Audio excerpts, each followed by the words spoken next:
बहुत समय पहले की बात है। एक बड़ा और ताकतवर बादशाह था। उसकी एक ही बेटी थी, बहुत ही खूबसूरत और समझदार। बादशाह अपनी बेटी की शादी करना चाहता था, लेकिन वो चाहता था कि उसका दामाद कोई आम आदमी ना हो।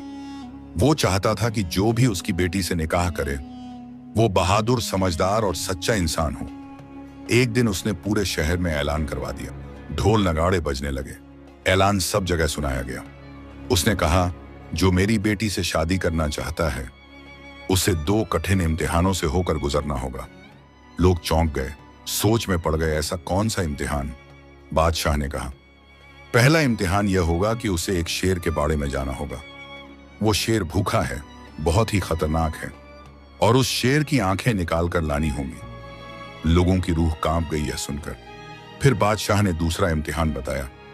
शहर की सबसे बड़ी तवायफ, जो कि अपनी खूबसूरती और अदाओं के लिए मशहूर है, उसे कोई भी मर्द देखकर अपना आपा खो बैठता है।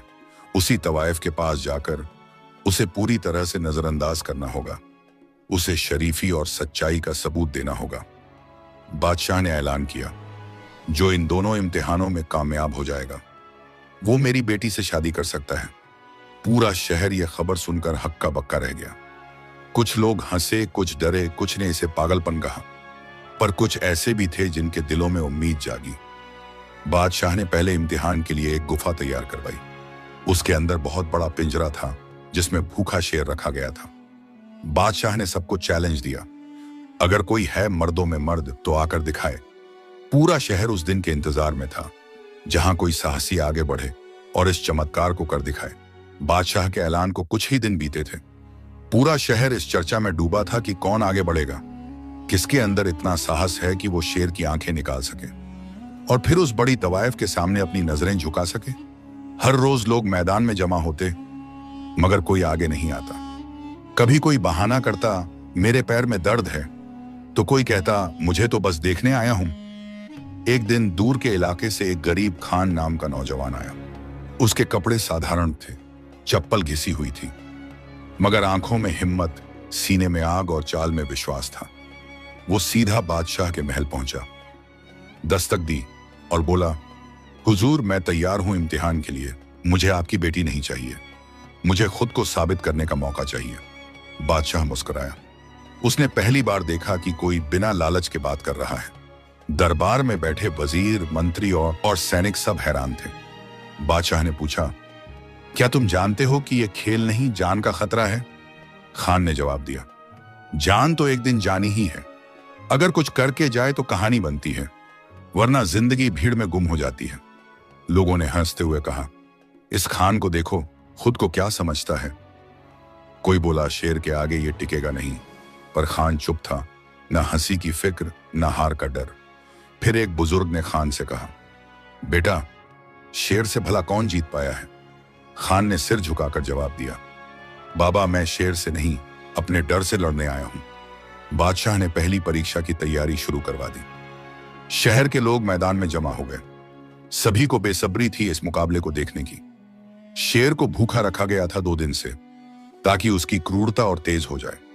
लोहे का बड़ा सा दरवाजा तैयार किया गया, जिसके पीछे शेर दहाड़ रहा था।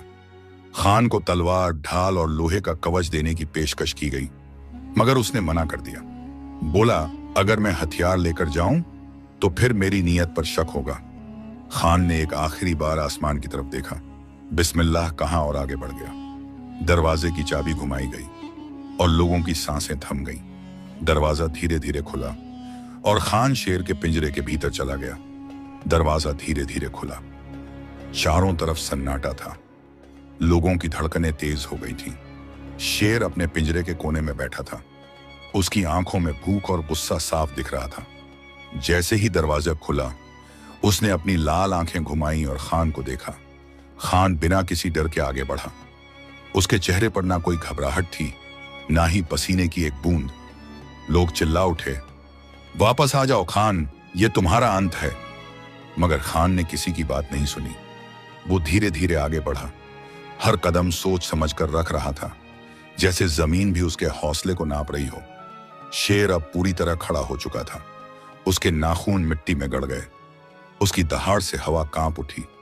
खान ने आंखें झुका ली। पर उसके पैर वहीं जमे रहे।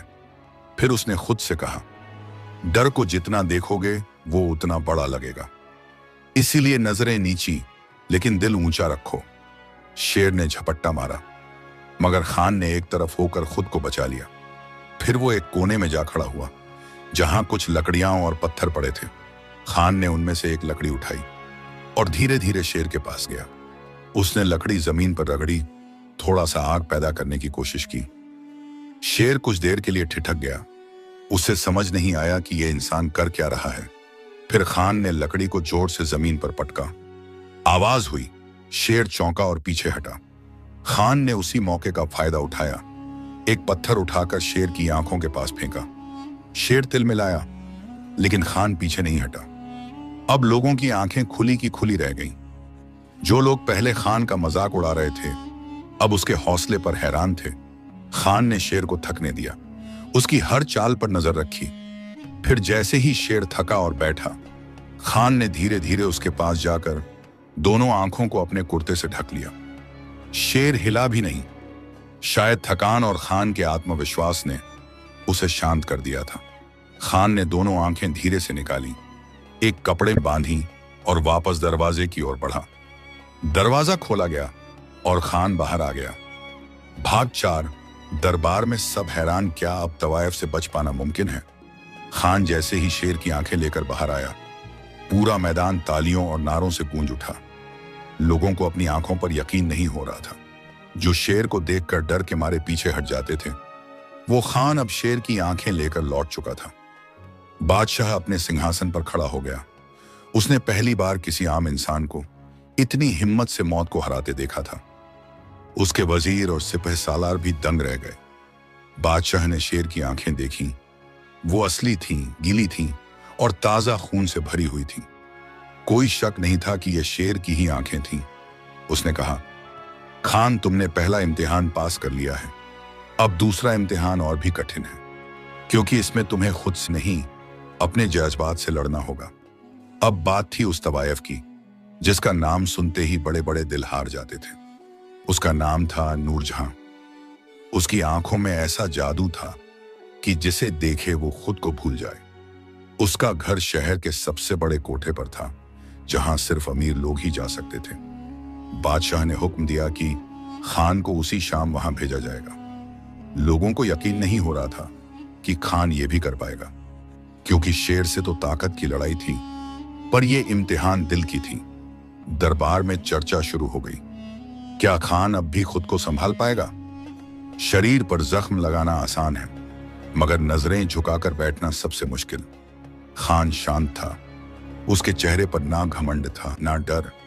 उसने बस इतना कहा, जिसने शेर की आंखें निकाली, वो अपनी नजरें काबू में रखना भी जानता है। शाम होने लगी।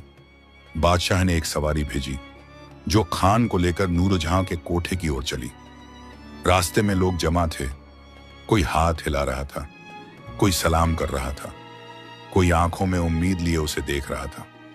जब खान वहां पहुंचा तो कोठे की सजावट देखकर उसकी आंखें चौंधियां गईं। हर तरफ रोशनी, इत्र की खुशबू, नाच गाने की गूंज। बाहर पहरेदारों ने उसे अंदर जाने दिया। अब खान सामने खड़ा था उस दरवाजे के, जहां से बहुत से लोग गलत रास्तों पर चले गए थे, मगर खान का इरादा साफ था। उसने अंदर कदम रखा और दरवाजा धीरे से बंद हो गया। दरवाजा बंद होते ही एक मीठी सी इत्र की खुशबू कमरे में फैल गई। कमरा बहुत खूबसूरत और रोशनी से भरा हुआ था। दीवारों पर कीमती पर्दे, फर्श पर मखमली गलीचे बिछे थे। मोमबत्तियों की लौ जैसे नाच रही थी और एक धीमी सी साज की धुन हवा में तैर रही थी। खान के कदम कुछ पल को थम से गए। उसने खुद को याद दिलाया, मैं यहां इम्तिहान देने आया हूं, बहकने नहीं। तभी पर्दे के पीछे से एक कदमों की आहट आई और फिर सामने आई वो औरत, नूरजहां शहर की सबसे मशहूर औरत। उसकी चाल में नरमी, आंखों में अदाएं और होंठों पर एक रहस्यमयी मुस्कान थी। वो धीरे धीरे खान के सामने आई और बिना कुछ कहे उसकी आंखों में देखने लगी। खान ने नजरें झुका ली। नूरजहां मुस्कुराई, कहने लगी, तुम ही हो वो जिसने शेर की आंखें निकाली। खान ने सिर हिला दिया। बहुत बहादुर हो तुम, उसने कहा। मगर क्या तुम्हारे इरादे इतने मजबूत हैं कि मेरी आंखों से भी बच सको? उसने एक झपकी दी और कमरे की रोशनी और धीमी कर दी। अब माहौल और भी नर्म और लुभावना हो गया था। नूरजहां उसके और करीब आई। उसने धीरे से अपनी उंगलियां खान के कंधे पर रखी और बोली, बस एक बार मेरी आंखों में देखो। अगर तुम बच गए तो जीत तुम्हारी होगी। खान ने अपनी आंखें बंद कर ली। उसका दिल जोर जोर से धड़कने लगा, लेकिन उसने खुद को संभाला। उसने कहा, तुम्हारी खूबसूरती में शक नहीं, मगर मेरा इरादा इससे भी ज्यादा मजबूत है। मैं यहां इम्तिहान देने आया हूं और खुद से हारना मेरी फितरत नहीं।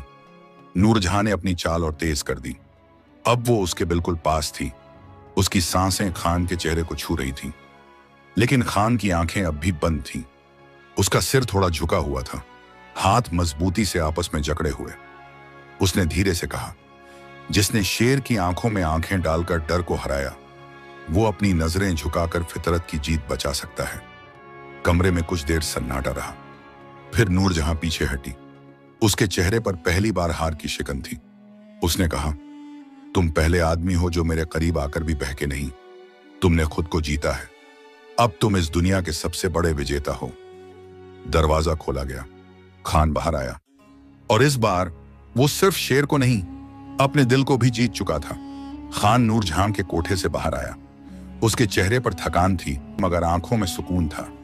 वो बिना पीछे देखे महल की ओर बढ़ चला, क्योंकि उसे अब दुनिया की कोई चीज नहीं डिगा सकती थी। अगले दिन सुबह दरबार फिर से सजा। सभी वजीर, सिपाही, बुजुर्ग और आम लोग मौजूद थे। हर कोई उत्सुक था जानने को, क्या खान ने दोनों इम्तिहान पूरे कर लिए? बादशाह सिंहासन पर बैठा था। उसके बगल में उसकी बेटी, जिसे सबने पहली बार खुलेआम देखा। वो भी उतनी ही सरल और शांत दिख रही थी, जैसे कि कोई दरिया हो, गहरा मगर शांत। खान दरबार में पहुंचा। उसने झुककर सलाम किया और कहा, हुजूर, आपकी दोनों परीक्षाएं पूरी की। अब फैसला आपके हाथ में है। बादशाह उठ खड़ा हुआ। उसने सबके सामने ऐलान किया, इस खान ने दो सबसे कठिन इम्तिहान पूरे किए हैं। शेर की आंखें निकालना सिर्फ ताकत नहीं, हिम्मत की निशानी है। और नूरजहां के सामने खुद को रोकना, यह सबसे बड़ा सबूत है चरित्र का। पूरा दरबार तालियों से गूंज उठा। लोगों की आंखों में गर्व था। कुछ की आंखें नम थीं, क्योंकि वो जान गए थे सच्चा मर्द वही होता है जो अपने जज्बात पर काबू रखे। बादशाह ने कहा, अब मैं अपनी बेटी का निकाह इस खान से तय करता हूं, क्योंकि वो हर मायने में इस काबिल है। खान कुछ देर चुप रहा। फिर उसने गर्दन उठाई और बोला, हुजूर, आपकी मेहरबानी, मगर मुझे आपकी बेटी से निकाह नहीं करना। सन्नाटा छा गया। पूरे दरबार में खुसर पुसर शुरू हो गई। बादशाह ने हैरानी से पूछा, तुमने दोनों इम्तिहान दिए, जान जोखिम में डाली, फिर अब निकाह से इनकार क्यों? खान ने नजरें नीची कर लीं और कहा, मैंने ये इम्तिहान शादी के लिए नहीं, अपने अंदर के डर और लालच को हराने के लिए दिए थे। अगर मैंने अब निकाह किया तो लोग कहेंगे मैंने ये सब इनाम के लिए किया। बादशाह कुछ देर चुप रहा। फिर उसने जोर से ताली बजाई और कहा, तुम्हारा इनकार ही तुम्हें और ऊंचा बनाता है। तुम इस देश की सबसे कीमती मिसाल बन चुके हो। खान मुस्कुराया और दरबार से बाहर चल दिया। मगर जैसे ही वो महल के फाटक तक पहुंचा, एक बूढ़ा आदमी उसके सामने आकर खड़ा हो गया। उसने कहा, खान बेटा रुक जा, तेरे लिए एक राज है जो अब खुलना चाहिए। खान चौंका, बोला, कौन सा राज बाबा?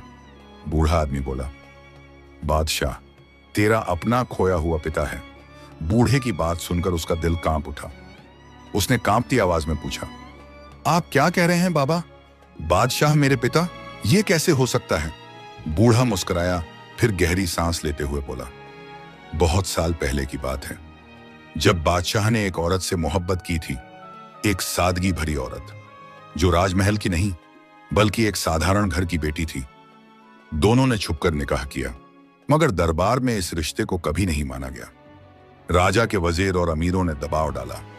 औरत को महल से निकाल दिया गया। तभी तू उसके पेट में था और वो औरत जंगल में दर दर भटकती रही। तू पैदा हुआ, मगर उसने कभी तुझे अपने बाप के नाम का मोहताज नहीं बनाया। वो औरत तेरी मां थी और मैं उस औरत का पुराना नौकर। खान की आंखें भर आईं। तो मैं बादशाह का बेटा हूं और मुझे कभी बताया नहीं गया। बूढ़ा बोला, तेरी माँ ने कभी तुझ पर बोझ नहीं डाला।